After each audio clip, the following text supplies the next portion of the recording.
We're excited to have so many of you guys joining us today. We had over 150 people registered for today's session.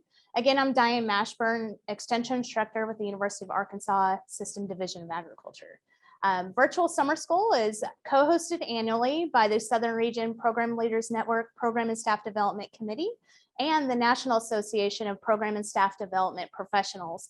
Thank you to everybody who contributed to planning this important and timely series this year.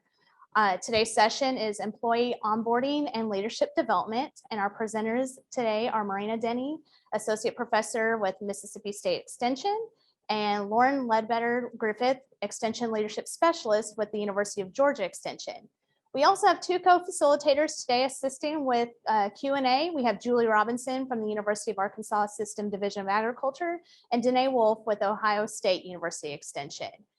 So thank you to both of them for their assistance today. So here's a little bit about our presenters. Dr. Marina Denny is a newly associate professor and program and staff development extension specialist in the School of Human Sciences at Mississippi State University. Her professional responsibilities target established personnel to serve as mentors, new hires that need onboarding and mentoring, and potential employees and advocates for extension in the land grant mission. Her research interests are competency-based professional development and mentoring of adult learners in organizational settings. And then we have Dr. Lauren Ledbetter Griffith, who is a triple dog graduate of the University of Georgia. Since 2015, she has served as an extension leadership specialist where she directs adult leadership programs. Dr. Griffith has authored nearly 50 publications for peer review and popular press. Her interest areas include women's leadership in agriculture, generational differences in communication, and organizational development. She consults for a variety of audiences in the field of organizational development. So to kick us off today, we have Dr. Denny. Marina is going to be talking to us today about getting our employees started and what that looked like this last year. So with that, I'll turn things over to you, Marina. All right. Good afternoon, everybody, and greetings from Mississippi. I'm honored to be the first presenter for this year's virtual summer school, and I'm really looking forward to hearing all of the great speakers that are lined up for the rest of the week. All right, let's get started here. There we go. So many extension systems around the country, I think, have had formal structured orientation and onboarding processes for several years now, and many do not. But then the pandemic hit, and we all had to quickly pivot on multiple fronts. I'm sure each of you has stories to share about successful and unsuccessful modifications, innovative strategies, and lessons learned, right? So I don't think that I necessarily have anything startling or shattering to share with you today, but I'm just here to share my story. And when we get to the Q&A portion at the end, I do hope you'll be willing to share some of your experiences as well. As well. So I'd like to start now by kind of getting a sense of how your respective orientation and onboarding programs have been operating, whether it's the pandemic or not. Just in general, how are your orientation and onboarding programs operating? So please take a minute to respond to the following 3 poll questions on your screen. Does your organization offer a structured extension onboarding program? Do your employees get a follow-up from Extension HR, or if you don't have an official HR, whoever that HR representative might be, after orientation or onboarding? And do you feel like your organization's onboarding experience is personalized? Take a minute to answer those questions, please.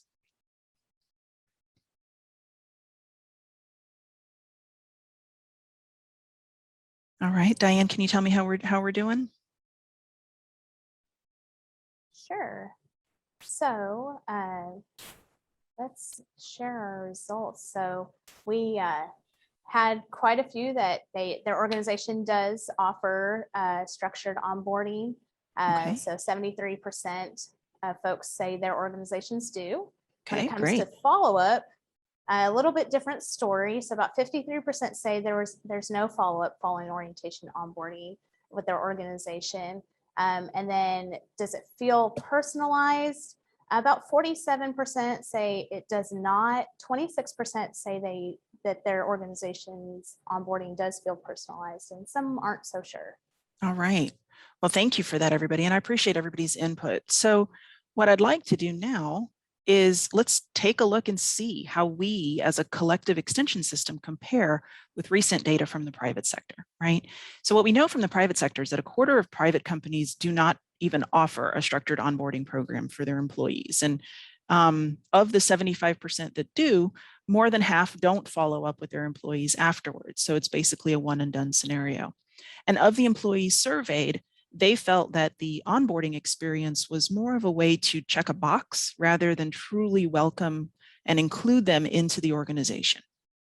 And so based on what we know from the private sector and based on what you all just responded in the poll, recognizing that this is just a snapshot and a segment of all of the extension systems out there, I would say that we are probably doing a pretty similar job to the private sector, but when it comes to in terms of the, well, yeah, I mean, 73% have structured, 75% in private do, 53% of in extension are saying that we follow up. So maybe that's a little bit better than what's happening in the private sector, where 55% say that they're not following up. But about 47% of you said that the onboarding experience lacks personalization, and 44% here. So it's not to kind of say we're doing better or worse, but maybe to show that there are some similarities. And there are some of you that might say it's a bit unfair to compare extension to private companies, right?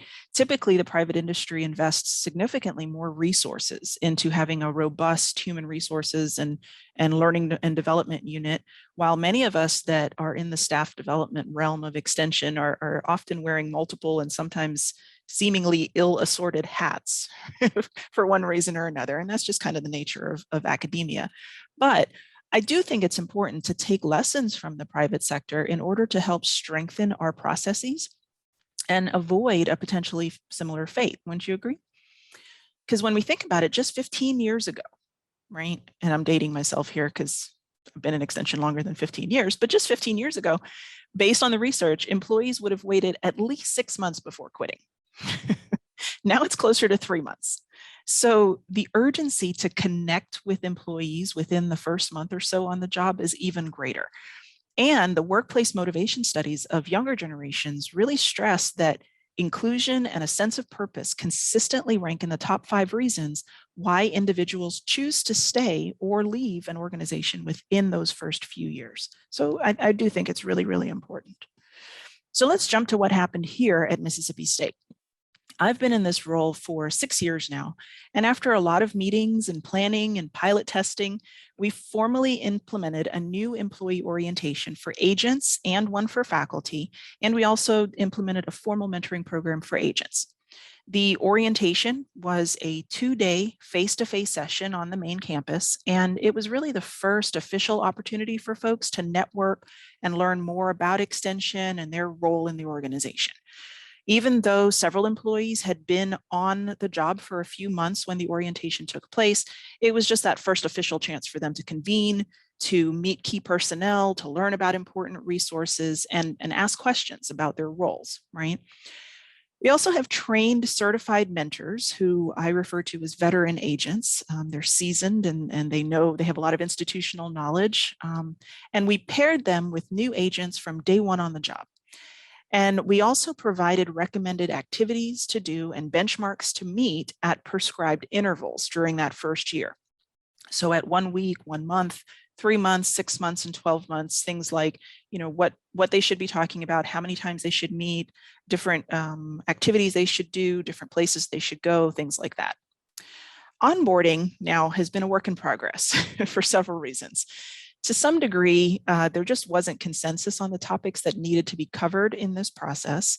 And additionally, for the last few years, the program and staff development team has really been over capacity here at Mississippi State with other responsibilities like federal reporting system and all of those changes and moving to digital measures and just, I can go on and on and on. So it's not, I'm not trying to complain here, but we were really over capacity. And so it made creating these modules difficult.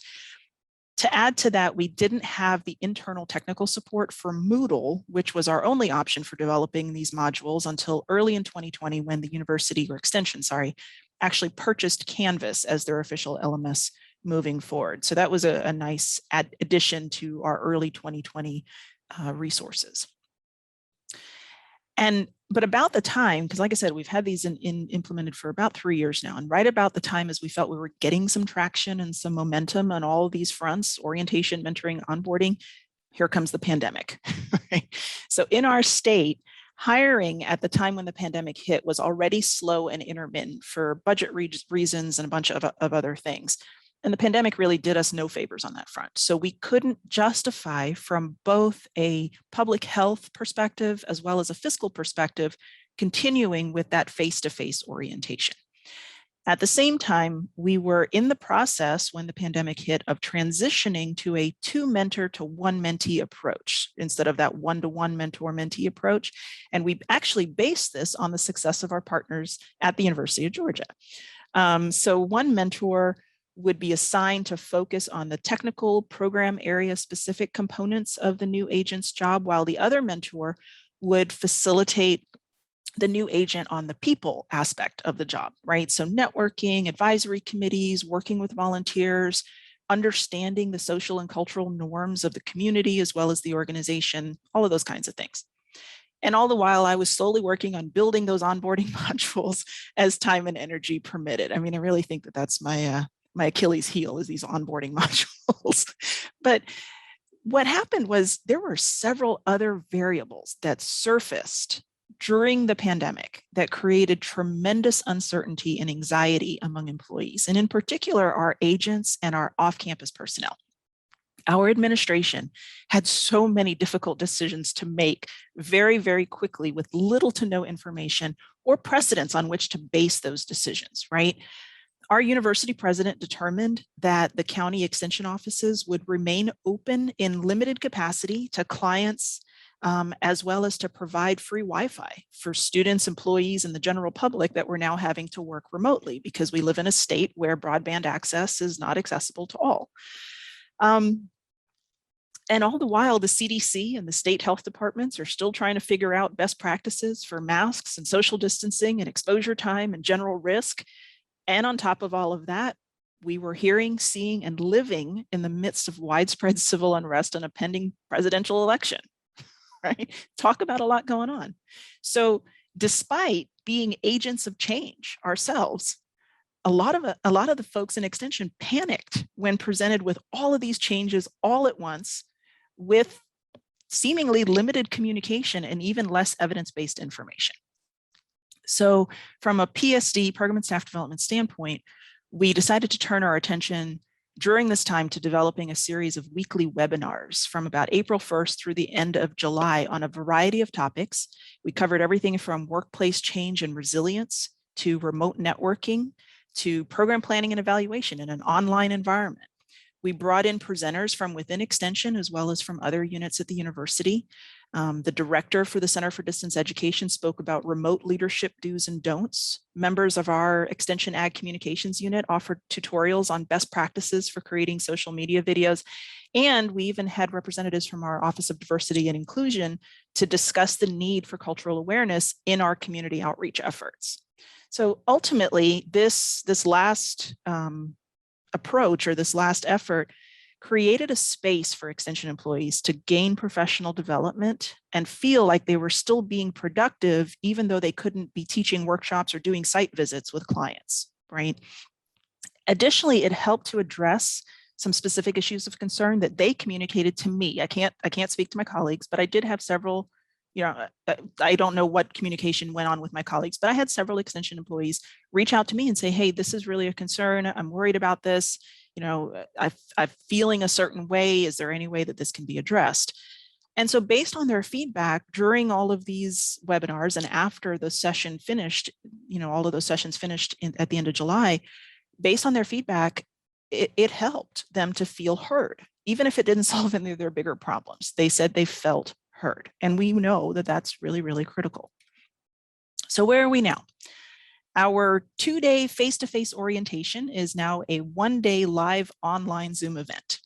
Okay, it is what it is. We've completed one so far with our agents.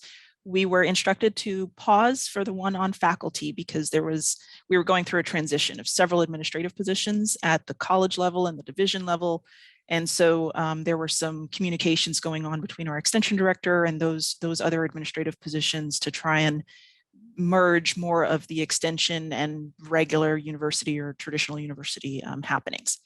So our faculty already participate in the university's orientation session, but there is no mention of extension or even an explanation of what the land-grant university is during that session. So our hope was that our orientation would complement the universities and kind of help provide some context to faculty that have extension appointments. So I'm really hoping that we'll have a decision from upper administration to move forward on that sooner rather than later. The mentor program is still chugging along with just a little bit more of a virtual emphasis than before. And we do feel like the 2 mentor to 1 mentee approach is working. On some levels, it takes some of the pressure off of that one agent to be everything to that new employee. And the new employee also automatically has twice the people resources to access from day 1, right? And those blessed onboarding modules are still in development. I've decided from my role that I'm just going to take that process one day at a time and keep chipping away at it. All right, so stick with me now. I take a bit of a sidestep. I promise it's related. So many of you have heard about the 5 love languages, right? And if we were to put that in the context of the workplace and change the word love to appreciation, we see an interesting range of things to consider. And since moving to completely remote and now transitioning back to maybe hybrid, I think there are several implications to consider. How we exhibit this appreciation, as well as how we train our supervisors and our senior leadership to demonstrate this appreciation, is going to look a little different now if we have to bump elbows instead of shaking hands, if we have to have a virtual coffee hour instead of a sit-down lunch at a restaurant, or if we have to limit the number of people that can participate in a team building activity so we can maintain social distancing recommendations, right? Remember those statistics from the private sector that indicated a lack of personalization with the onboarding process? And we as Extension said, we're right about the same, where it's not really all that personalized. We have to start putting our attention and our effort there to ensure that we have a chance to show our appreciation for these employees later on down the road. So we have to figure out how to personalize, even more so now that we're hybrid, in our onboarding, our orientation processes. So as we look to the rest of the year and the next, our goals are to maintain the modifications that we made for orientation and mentoring while working on a hybrid online and face-to-face approach for the onboarding process. If we go back to an in-person annual conference, adding a supplemental meet and greet session for new hires would be one goal that I would really like to implement. Also, with our mentor program, working more closely with our mentors and the regional extension coordinators to identify opportunities for mentor-mentee interaction, whether it be virtual or face-to-face, while at the same time creating a community of practice for mentors. This is something that I've kind of had running around in my head for a while, but I do feel it's important for those mentors to communicate without my interjections, right? So that they can share best practices, they can figure out, what's working, what's not working, and kind of learn from each other. And then once the onboarding modules are done and available, I do feel like making their completion or at least significant progress on them a part of their annual performance review metrics is something to consider. Now, this is not to say that we're going to let somebody go if they don't complete the modules, right? But rather, I do think by formally incorporating it into the annual review process, an employee's progress on those modules can serve to inform better coaching and feedback between the employee and their supervisor at the time of the review, because it gives them something to talk about, and it might help identify some issues that might be going on or some resources that might be needed for that particular employee.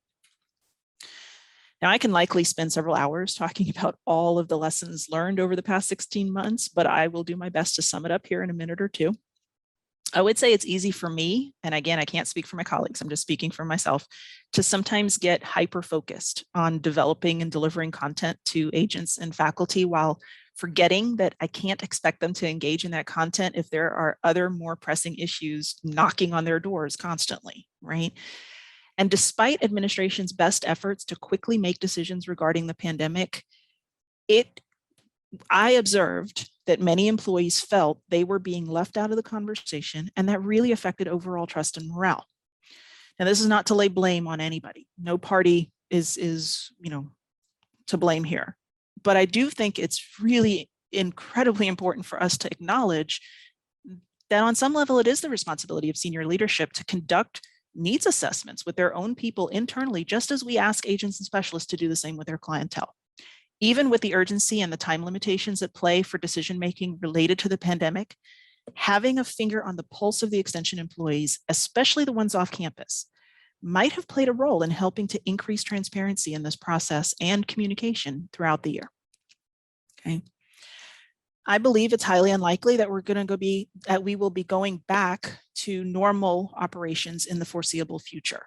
So a hybrid approach really is our next normal, both internally and externally. So continuing to focus professional development efforts in that context is essential. And this includes orientation, onboarding, and mentoring. And finally, remembering that the way we interact with our new employees at orientation, during mentoring, and pretty much any time cannot be a one-size-fits-all approach.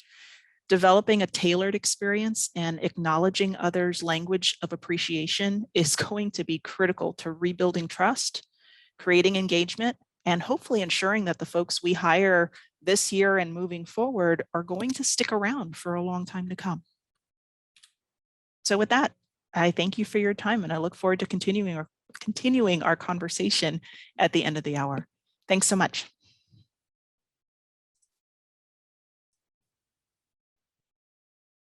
Thanks, Marina. And I have lots of things that I want to go back and re-listen to all your points, because I do onboarding here in Arkansas, and I think you have some great things to take away. With that, we're going to transition over to Lauren Griffith, and she's going to talk about continuing development, but more on the leadership side with our employees and what she's done over in Georgia. Thank you so much, Diane. And Julie also is going to join me as well as our key facilitator a little bit here. We're going to launch a poll, and we just want to start off by asking you a few questions similar to what Dr. Denny did, just to get a pulse on the room and kind of understand a little bit more about where you're coming from with your leadership development experience for the organization. So we're going to ask you these questions. So Julie. Sure thing. So does your organization offer a structured internal extension leadership program?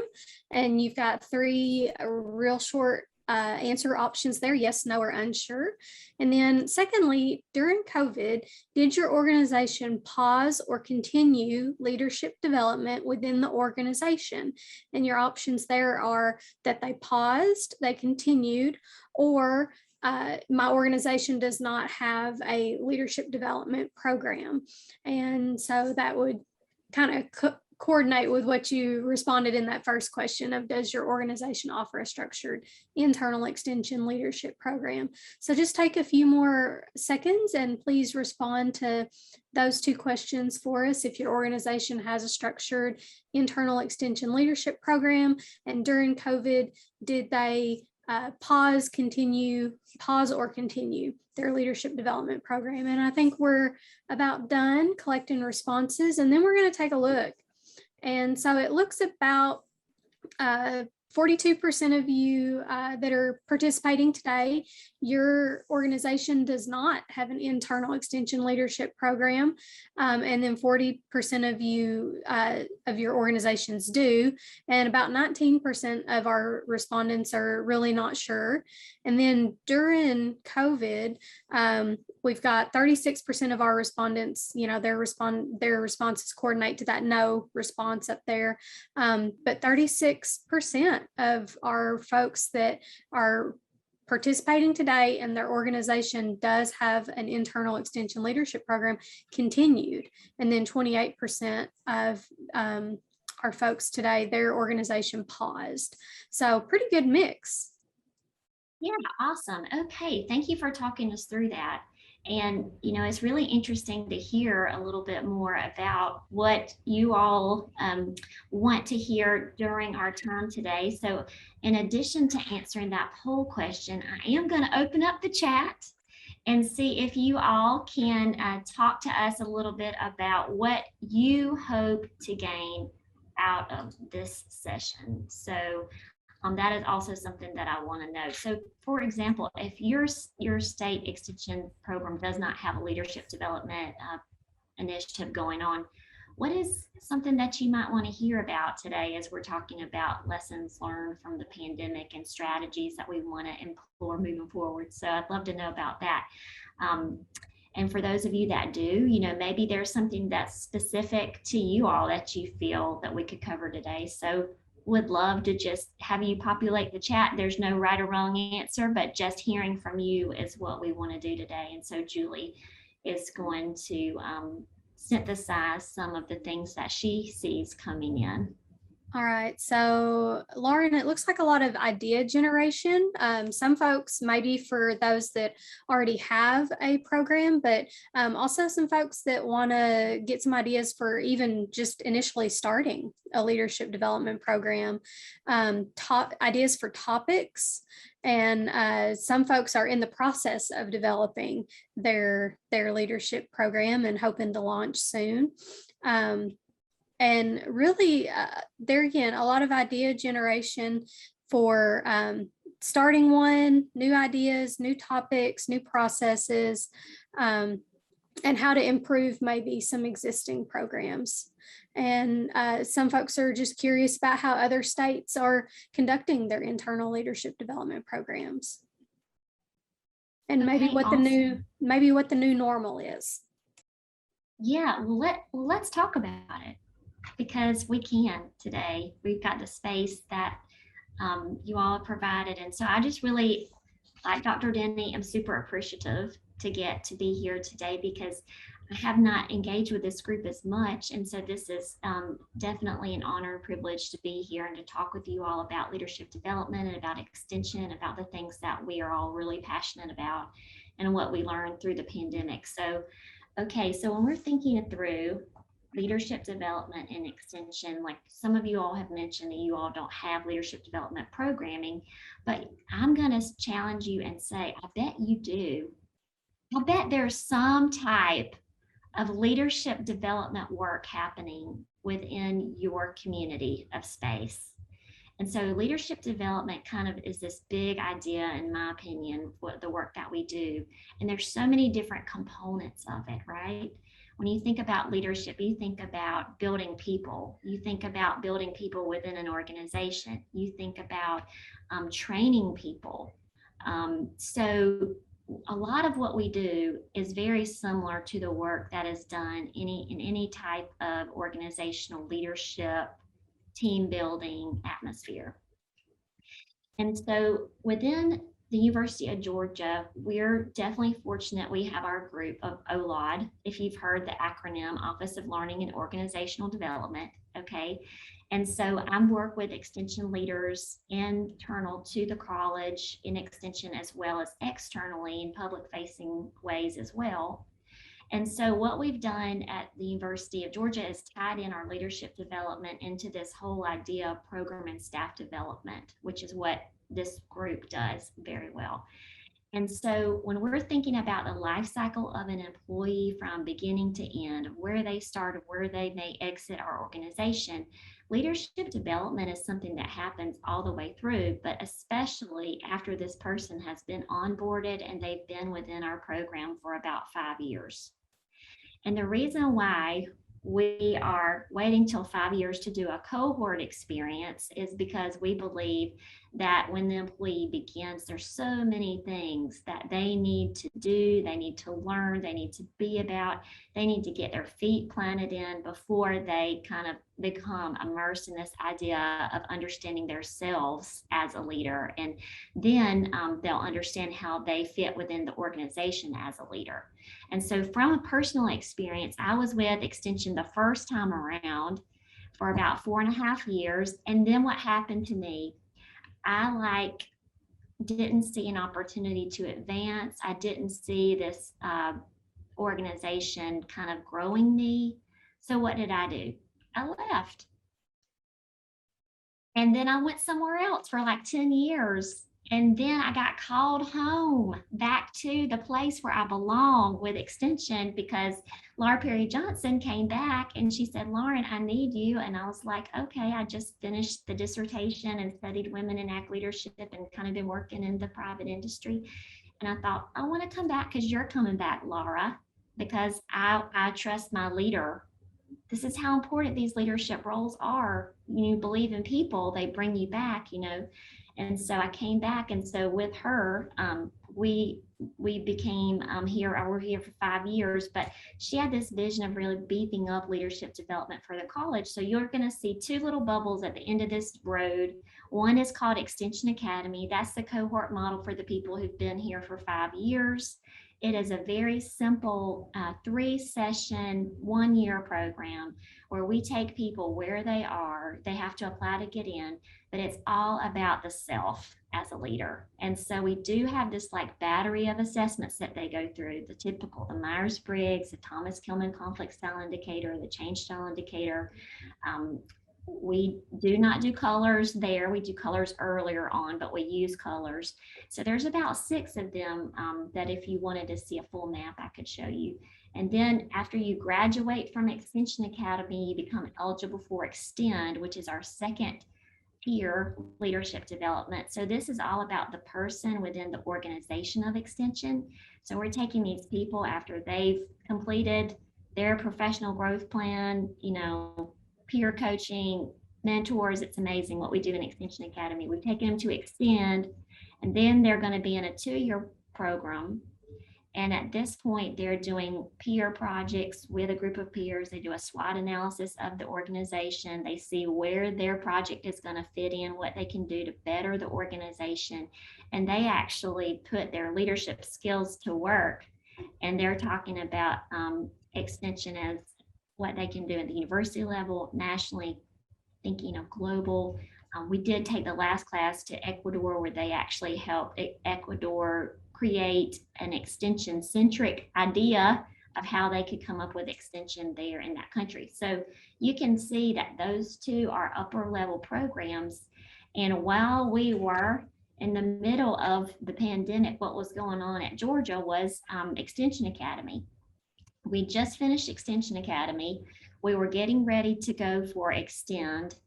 And what was happening in addition to that is we just completed an employee engagement survey. We were losing about 25% of our extension agents within the first 3 years of them coming on board. Laura was saying, Lauren, we've got to figure out what's going on with these people. Too much turnover. We were in a situation with retirements where we had a whole slate of people in our leadership roles that could retire anytime. They just could say the word, right? And then there was like this limited idea of who was going to take their spot.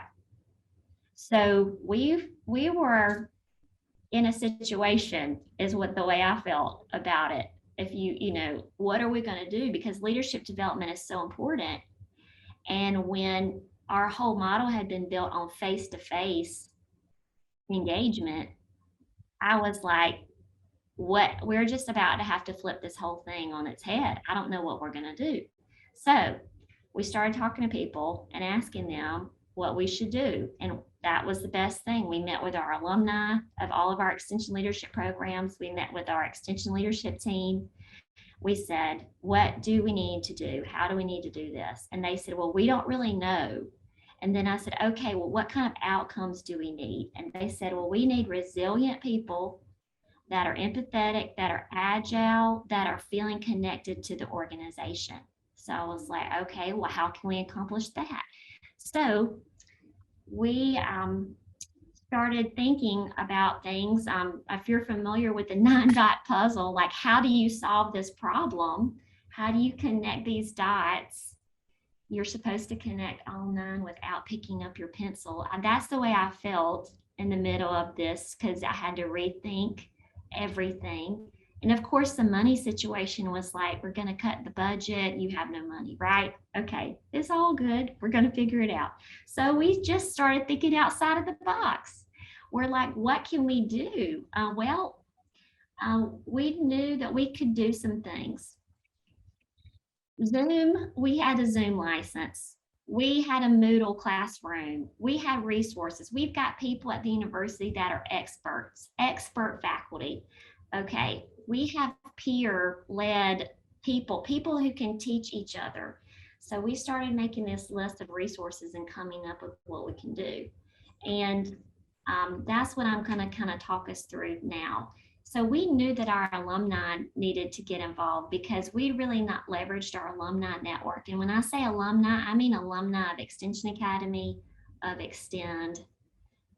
We've got about 175 of them, I think, at this point, the historical. So we needed to leverage this group. We needed to connect them. So we came up with the idea of remote learning circles, which is not, the concept is not new, but to us it is. And we came up with this idea of peer-led professional development. So we started creating these pathways, and I started it off with a real simple video. Let's all get on Zoom together and let's watch someone talk about this new report that she published at Harvard about the COVID pandemic and how it's going to, affect the workplace. So we started off simple, and then it became advanced, and I'll talk to you about that. And then we knew we needed to develop our leaders with new skills than what they had in the past. We needed people with empathy. We had to have tough conversations. We needed to understand what was going on with our workforce. So we had to train people to ask questions and to listen. And so we needed to come up with how to do that in a cohort and how to do that standalone. So here's some topic ideas. Y'all had asked for that. So you can see what we came up with in talking with our alums. They wanted to know about how to change up their programming, how to think outside the box. They wanted to know about crisis, how to handle it. We had some great models of crisis management. And then also what was available from our institution to beat COVID-19. We had extension people coming up with videos, coming up with unique curriculum that we needed to put out there. And then the final one for me was reconnecting with your purpose. And similar to what Dr. Denny said, so many people felt lost during this time. We actually went through this whole mind map and purpose planning process with our employees that logged in to just really focus them back in on who am I, and why do I do this?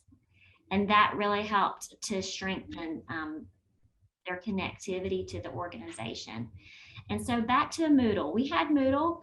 And so we figured we could use Moodle. Todd Hurt is our resident Moodle person who helps us, who helps me, but we set up all of our classes to be archived.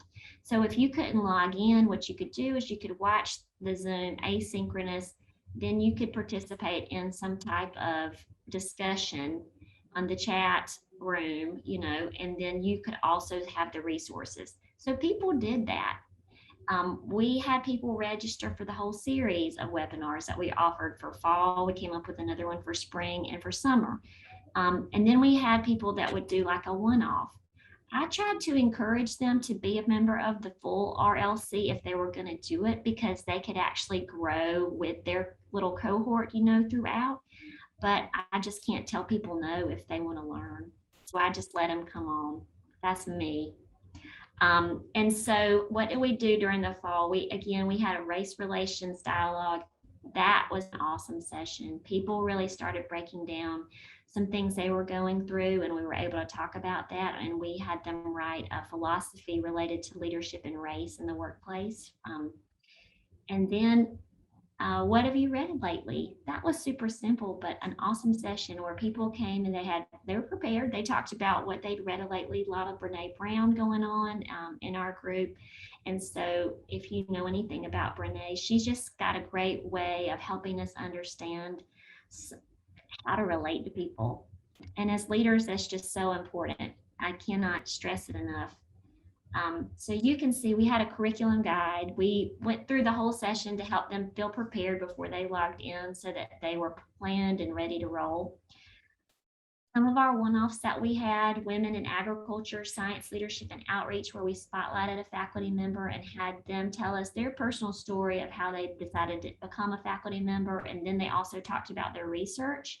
So these are faculty with extension appointments, which I do think is a very unique thing that we're doing. It is just focused on women. So everyone's welcome to attend, but um, people who associate with the female gender are invited to present. And so we're happy to have our women faculty do that. If you know a lot about women, we're good at doing our work, but we're really kind of bad at networking or self-promotion.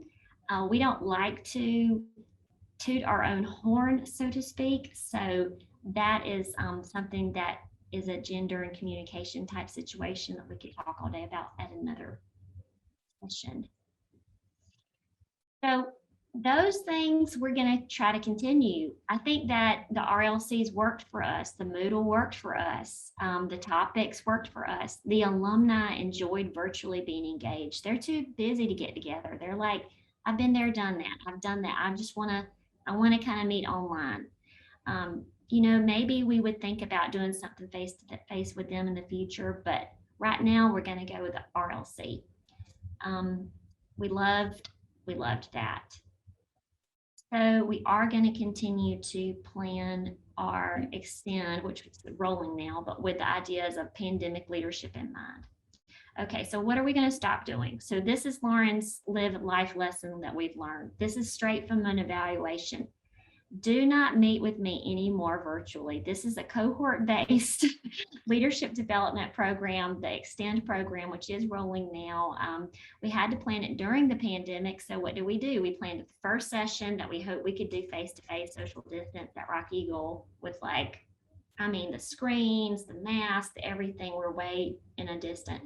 And then the second session we had planned virtually because we had a lot of intimate conversation that needed to happen in different topics. And so we went ahead and met with them virtually in June because we planned it that way. And they said, just don't do it. Don't do it anymore. So what am I going to do? I had one more session planned virtual in their 7-session cohort. And so I'm going to cancel it, I think, and just try to replan it face to face. So people want connection. That's what I learned. And so I think that through this in a leadership development space, here we are. This is my class. One of these people wrote that on the evaluation. They're doing okay. They're not but they're like, we want to be with people now that we can again. And so that's something that stuck with me and that I'm going to take along with me on the journey. So when we think about that, I told you what we're going to continue. Mural has been an amazing resource for us in planning. If you're thinking of how to use Mural, it's great to use virtually online. It's another tool for you. I just encourage you to continue to think about shared leadership, conflict, trust, virtual teaming, all awesome topics. So I'm wrapping it up here, but I would just want to say that change is inevitable and growth is optional. I think all of us have had to change and we've all grown in so many ways as a result of this pandemic. So I hope that we hit some of the highlights for you in that leadership development space. So thank you all for joining me today on this journey as I talk you through our time at Georgia. Well, thank you both, Lauren and Marina, for presenting today. There's a lot of great takeaways. And I want to thank everybody here today for attending our first 2021 virtual summer school session. So we've gotten 1 day down and there's 4 more to go. So if you'd like to reach out to our presenters today, you'll see their contact information being provided in the chat. We'll also be sharing their presentations on our NAE PSTP webinar archive page along with today's recording.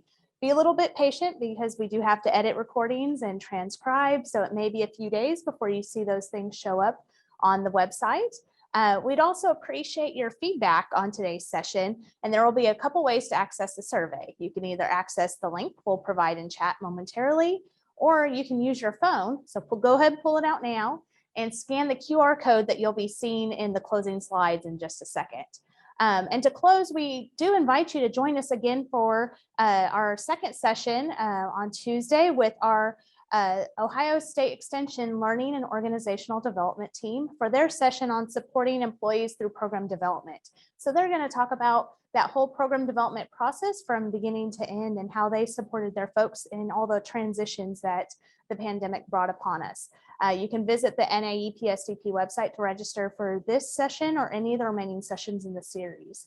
So we want to thank you again. We want to thank our speakers, Marina and Lauren, our facilitators, Denny and Julie, and to everybody in attendance today. We hope you have a wonderful day and we will see you all tomorrow.